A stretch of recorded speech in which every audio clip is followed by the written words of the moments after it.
اللہ اور اس کے رسول کی طرف سے لوگوں کو بڑے حج کے دن صاف اطلاع ہے کہ اللہ مشرکوں سے بیزار ہے اور اس کا رسول بھی، اگر اب بھی تم توبہ کر لو تو تمہارے حق میں بہتر ہے، اور اگر تم روگردانی کرو تو جان لو کہ تم اللہ کو ہرا نہیں سکتے، اور کافروں کو دکھ کی مار کی خبر پہنچا دیجئے۔ بسم اللہ الرحمن الرحیم۔ السلام علیکم ورحمۃ اللہ وبرکاتہ۔ محترم ناظرین، آپ دیکھ رہے ہیں یوٹیوب چینل حسن خورشید اوان اور میں خورشید احمد ہوں۔ آئیے قرآن پڑھنے کے سلسلے میں ہمارا آج کا سبق ہے سورۃ التوبہ کی آیت نمبر 1 سے آیت نمبر 6 تک کا ترجمہ اور تفسیر مختصراً۔ یہ سورۃ التوبہ قرآن پاک کی 9ویں سورت ہے اور یہ پارہ 10واں پارہ ہے، جبکہ 10ویں پارے کا یہ 7واں رکوع ہے، اور اس سورت کا سورۃ توبہ کا یہ پہلا رکوع ہے۔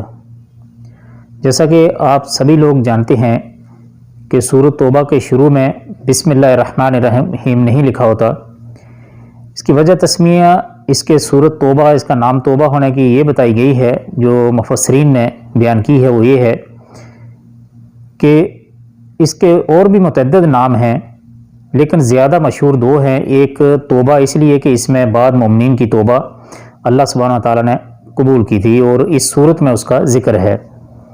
دوسرا برات، اس میں مشرکوں سے برات کا اعلان ہے، یعنی برات کا مشرکوں سے اعلان عام ہے۔ یہ قرآن مجید کی، جیسا کہ شروع میں نے بتایا ہے کہ پہلی صورت ہے، وہ واحد صورت ہے جس کے شروع میں بسم اللہ سے آغاز نہیں کیا گیا، یعنی جس کے آغاز میں بسم اللہ الرحمن الرحیم درج نہیں ہے۔ اس کی بھی متعدد وجوہ کتب تفسیر میں موجود ہیں، اور علماء تفسیر نے، مفسرین نے اس کی مختلف وجوہ جو ہیں وجوہات بیان کی ہیں، لیکن زیادہ صحیح بات یہ معلوم ہوتی ہے کہ سورۃ انفال اور سورۃ توبہ ان دونوں کے مضامین میں بڑی یکسانیت پائی جاتی ہے۔ یہ سورت گویا سورۃ انفال کا تتمہ یا بقیہ ہے۔ یہ 7 بڑی صورتوں میں سے 7ویں بڑی صورت ہے، جنہیں سبع الطوال کہا جاتا ہے۔ سبع عربی میں 7 کو کہتے ہیں، طوال یعنی لمبا، یعنی لمبی صورتیں جو 7 ہیں ان میں یہ 7ویں نمبر پر ہے۔ فتح مکہ کے بعد 9 ہجری میں رسول اللہ صلی اللہ علیہ وسلم نے حضرت ابوبکر صدیق رضی اللہ اور حضرت علی اور دیگر صحابہ کو قرآن کریم کی آیت اور یہ احکام دے کر بھیجا تاکہ وہ مکہ میں ان کا عام اعلان کر دیں۔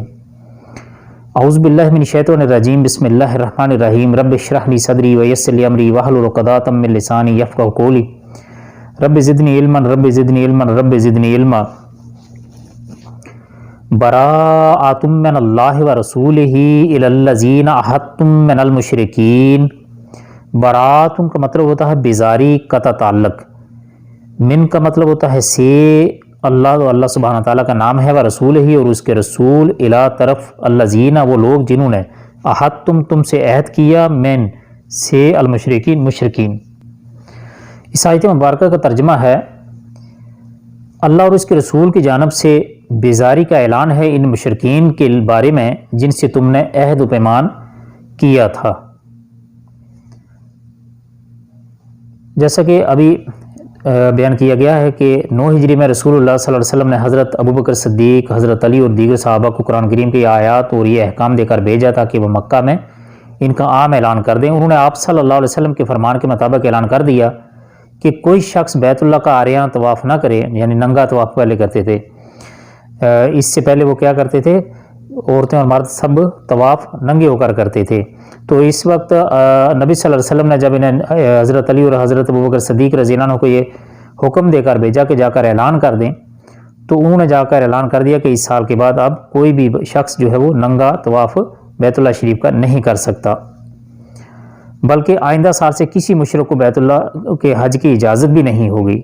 اس کی مکمل تفسیر صحیح بخاری شریف میں دیکھی جا سکتی ہے۔ فَسِیحُوا فِی الْأَرْضِ أَرْبَعَةَ أَشْهُرٍ وَاعْلَمُوا أَنَّکُمْ غَیْرُ مُعْجِزِ اللَّهِ وَأَنَّ اللَّهَ مُخْزِی الْکَافِرِینَ۔ پس اے مشرکو، تم ملک میں 4 مہینے تک تو چل پھر لو، جان لو کہ تم لوگ اللہ کو عاجز کرنے والے نہیں ہو، اور یہ بھی یاد رہے کہ اللہ کافروں کو رسوا کرنے والا ہے۔ یہ اعلان نجات ان مشرکین کے لیے تھا جن سے غیر موقت معاہدہ تھا، یا 4 مہینے سے کم تھا یا 4 مہینوں سے زیادہ ایک خاص مدت تک تھا، لیکن ان کی طرف سے عہد کی پاسداری کا اہتمام نہیں تھا۔ ان سب کو 4 مہینے مکہ میں رہنے کی اجازت دی گئی۔ اس کا مطلب یہ تھا کہ اس مدت کے اندر اگر وہ اسلام قبول کر لیں تو انہیں یہاں رہنے کی اجازت ہوگی۔ وہ 4 مہینے کے بعد جزیرہ عرب سے نکل جائیں گے۔ اگر دونوں صورتوں میں سے کوئی بھی اختیار نہیں کریں گے تو حربی کافر شمار ہوں گے۔ حربی کا مطلب لڑائی کرنے والے، جن سے لڑنا مسلمانوں کے لیے ضروری ہوگا تاکہ جزیرہ عرب کفر و شرک کی تاریکیوں سے صاف ہو جائے۔ یعنی یہ مہلت اس لیے نہیں دی جا رہی ہے کہ فی الحال تمہارے خلاف کارروائی ممکن نہیں ہے، لیکن بلکہ اس سے مقصد صرف تمہاری بلائی اور خیر خواہی ہے تاکہ جو توبہ کر کے مسلمان ہونا چاہے وہ مسلمان ہو جائے، ورنہ یاد رکھو کہ تمہاری بابت اللہ کی جو تقدیر و مشیت ہے اسے ٹال نہیں سکتے، اور اللہ کی طرف سے مسلط ذلت اور رسوائی سے تم بچ نہیں سکتے۔ وَأَذَانٌ مِّنَ اللَّهِ وَرَسُولِهِ إِلَى النَّاسِ يَوْمَ الْحَجِّ الْأَكْبَرِ أَنَّ اللَّهَ بَرِيءٌ مِّنَ الْمُشْرِكِينَ وَرَسُولُهُ فَإِن تُبْتُمْ فَهُوَ خَيْرٌ لَّكُمْ وَإِن تَوَلَّيْتُمْ فَاعْلَمُوا أَنَّكُمْ غَيْرُ مُعْجِزِي اللَّهِ وَبَشِّرِ الَّذِينَ كَفَرُوا بِعَذَابٍ عَلِيمٍ۔ اللہ اور اس کے رسول کی طرف سے لوگوں کو بڑے حج کے دن صاف اطلاع ہے کہ اللہ مشرکوں سے بیزار ہے، اور اس کا رسول بھی۔ اگر وہ بھی تم توبہ کر لو تو تمہارے حق میں بہتر ہے، اور اگر تم روگردانی کرو تو جان لو کہ تم اللہ کو ہرا نہیں سکتے، اور کافروں کو دکھ کی مار کی خبر پہنچا دیجئے۔ صحیح احادیث سے ثابت ہے کہ یوم حج اکبر سے مراد 10 ذوالحجہ کا دن ہے۔ اسی دن منی میں اعلان نجات منایا گیا۔ 10 ذوالحجہ کو حج اکبر کا دن اسی لیے کہا گیا کہ اس دن حج کے سب سے زیادہ اور اہم مناسک ادا کیے جاتے ہیں، اور عوام عمرے کو حج اصغر کہا جاتا ہے، یعنی عام عمرے کو حج اصغر کہا جاتا ہے، چھوٹا حج۔ اس لیے عمرے سے ممتاز کرنے کے لیے حج کو حج اکبر کہا گیا ہے۔ عوام میں جو یہ مشہور ہے کہ جو حج جمعہ والے دن آئے وہ حج اکبر ہے، یہ بے اصل بات ہے، اس کی کوئی سند اور دلیل نہیں ہے۔ إِلَّا الَّذِينَ عَاهَدتُّم مِّنَ الْمُشْرِكِينَ ثُمَّ لَمْ يَنقُصُوكُمْ شَيْئًا وَلَمْ يُظَاهِرُوا عَلَيْكُمْ أَحَدًا فَأَتِمُّوا إِلَيْهِمْ عَهْدَهُمْ إِلَى مُدَّتِهِمْ إِنَّ اللَّهَ يُحِبُّ الْمُتَّقِينَ۔ بجز ان مشرکوں کے جن سے تمہارا معاہدہ ہو چکا ہے اور انہوں نے تمہیں ذرا سا بھی نقصان نہیں پہنچایا اور نہ کسی کی تمہارے خلاف مدد کی ہے، تم بھی ان کے معاہدے کی مدت کے ساتھ پوری کرو، یعنی معاہدے کی مدت ان کے ساتھ پوری کرو، اللہ پرہیزگاروں کو دوست رکھتا ہے۔ یہ مشرکین کی چوتھی قسم ہے۔ ان سے جتنی مدت کا معاہدہ اس مدت تک انہیں رہنے کی اجازت دی گئی ہے، کیونکہ انہوں نے معاہدے کی پاسداری کی اور اس کے خلاف کوئی حرکت نہیں کی، اس لیے مسلمانوں کے لیے بھی اس کی پاسداری کو ضروری قرار دیا گیا ہے۔ فَإِذَا انْسَلَخَ الْأَشْهُرُ الْحُرُمُ فَاقْتُلُوا الْمُشْرِكِينَ حَيْثُ وَجَدتُّمُوهُمْ وَخُذُوهُمْ وَاحْصُرُوهُمْ وَاقْعُدُوا لَهُمْ كُلَّ مَرْصَدٍ فَإِن تَابُوا وَأَقَامُوا الصَّلَاةَ وَآتَوُا الزَّكَاةَ فَخَلُّوا سَبِيلَهُمْ إِنَّ اللَّهَ غَفُورٌ رَحِيمٌ۔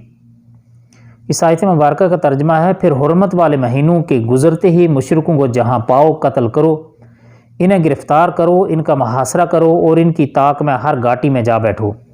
ہاں اگر وہ توبہ کر لیں اور نماز کے پابند ہو جائیں اور زکوٰۃ ادا کرنے لگیں تو تم ان کی راہیں چھوڑ دو، یقیناً اللہ تعالیٰ بخشنے والا مہربان ہے۔ ان حرمت والے مہینوں سے مراد کیا ہے، اس میں اختلاف ہے۔ ایک رائے تو یہ ہے کہ اس سے مراد 4 مہینے ہیں جو حرمت والے ہیں، یعنی رجب، ذوالقعدہ، ذوالحجہ اور محرم، اور اعلان نجات 10 ذوالحجہ کو کہا گیا ہے۔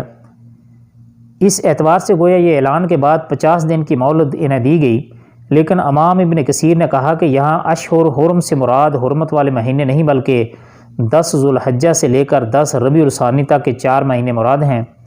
انہیں اشہر حرم اس لیے کہا گیا ہے کہ اعلان برات کی روز ان 4 مہینوں میں ان مشرکین سے لڑنے اور ان کے خلاف کسی اقدام کی اجازت نہیں تھی۔ اعلان برات کی روز سے یہ تعویل مناسب معلوم ہوتی ہے، واللہ عالم بالصواب۔ بعض مفسرین نے اس حکم کو عام رکھا، یعنی حل یا حرم میں جہاں بھی پاؤ قتل کرو، اور بعض مفسرین نے کہا مسجد حرام کے پاس مت لڑو یہاں تک کہ وہ خود تم سے لڑیں، اگر وہ لڑیں تو پھر تمہیں بھی ان سے لڑنے کی اجازت ہوگی۔ یعنی انہیں قیدی بنا لو یا قتل کر دو، یعنی اس بات پر اکتفا کرو کہ وہ تمہیں کہیں ملیں تو تم کارروائی کرو، بلکہ جہاں ان کے حصار، قلعے اور پناہ گاہیں ہیں وہاں ان کی گات میں رہو، حتیٰ کہ تمہاری اجازت کے بغیر ان کے لیے نقل و حرکت ممکن نہ رہے۔ یعنی کوئی کارروائی ان کے خلاف نہ کی جائے، کیونکہ وہ مسلمان ہو گئے ہیں۔ گویا قبول اسلام کے بعد اقامت صلاۃ و ادائے زکوٰۃ کا اہتمام ضروری ہے۔ اگر کوئی شخص ان میں سے کسی ایک کا بھی ترک کرتا ہے تو وہ مسلمان نہیں سمجھا جائے گا۔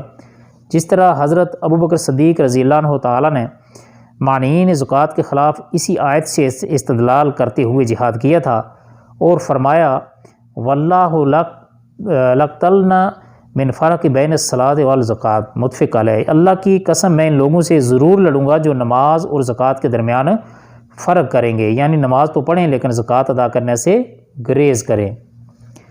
وَإِنْ أَحَدٌ مِّنَ الْمُشْرِكِينَ اسْتَجَارَكَ فَأَجِرْهُ حَتَّى يَسْمَعَ كَلَامَ اللَّهِ ثُمَّ أَبْلِغْهُ مَأْمَنَهُ ذَلِكَ بِأَنَّهُمْ قَوْمٌ لَا يَعْلَمُونَ۔ اگر مشرکوں میں سے کوئی تجھ سے پناہ طلب کرے تو اسے پناہ دے یہاں تک کہ وہ کلام اللہ سن لے، پھر اسے اپنی رائے امن تک پہنچا دے، یہ اس لیے کہ یہ لوگ بے علم ہیں۔ اس آیت مبارکہ میں مذکورہ حربی کافروں کے بارے میں ایک رخصت دی گئی ہے کہ اگر کوئی کافر پناہ طلب کرے تو اسے پناہ دے دو، یعنی اسے اپنی حفظ و امان میں رکھو تاکہ کوئی مسلمان اسے قتل نہ کر سکے، اور تاکہ اسے اللہ کی باتیں سننے اور اسلام کے سمجھنے کا موقع ملے۔ ممکن ہے اس طرح سے اسے توبہ اور قبول اسلام کی توفیق بھی مل جائے، لیکن اگر وہ کلام اللہ سننے کے باوجود مسلمان نہیں ہوتا تو اسے اس کی جائے امن تک پہنچا دو۔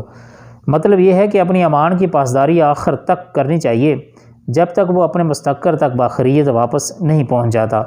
اس کی جان کی حفاظت تمہاری ذمہ داری ہوگی۔